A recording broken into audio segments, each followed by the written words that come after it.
Good morning to everyone. আশা করছি তোমরা সবাই ভালো আছো। সকালবেলা ঘুম থেকে উঠে বেডটা চেক করে দেখলাম আজকে একটু ওজনটা কমেছে। তারপরে একটু জল খেয়ে মা ব্রেকফাস্ট দিয়ে দিল, ততক্ষণে ব্রেকফাস্ট করতে থাকলাম। তারপরে প্রত্যেক দিনের মতন আজকে একটুখানি ড্রাই ফ্রুটস খেয়ে ভাবলাম তাড়াতাড়ি করে পড়তে বসি। কিন্তু পড়তে বসার নাম শুনলেই প্রথমে মনে হয় না কিছুক্ষণ একটু ফোন ঘেটে, কিন্তু তার পরের মুহূর্তেই এক্সামের কথা আবার মনে পড়ে যায়। তো তাড়াতাড়ি করে পড়তে বসে পড়লাম। আজকে কিন্তু আমার অনেক ব্যাক টু ব্যাক অনেকগুলো অনলাইনে ক্লাসেস রয়েছে। তার মাঝখানে আমি ভাবলাম তোমাদেরকে দেখাই এই 2 সপ্তাহ ধরে আমার ঠিক কতটা পরিমাণে হেয়ার লস হয়েছে।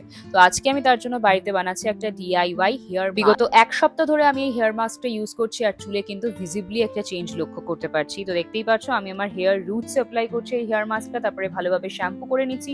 আর শ্যাম্পু করার পরে আফটার রেজাল্টটাও তোমাদের সঙ্গে আমি শেয়ার করছি। তো তোমরা যদি জানতে চাও এই হেয়ার মাস্কটার ব্যাপারে অবশ্যই আমার লং ব্লগটা ফলো করতে ভুলো না। দেখো নিচে ভিডিওটা ট্যাগ করে দিয়েছি। তো এটা হচ্ছে আমার আফটার রেজাল্ট। কেমন লাগছে আমার চুলটা, একটুও কি হেলদি লাগছে অবশ্যই জানি। আজকে লাঞ্চে ছিল আমার ফেভারিট ফ্রাইড রাইস আর তার সঙ্গে চিলি চিকেন। তোমাদের সঙ্গে দেখা হচ্ছে কাল। সাবস্ক্রাইব করতে ভুলো না। আজকের মতন আসি, টাটা।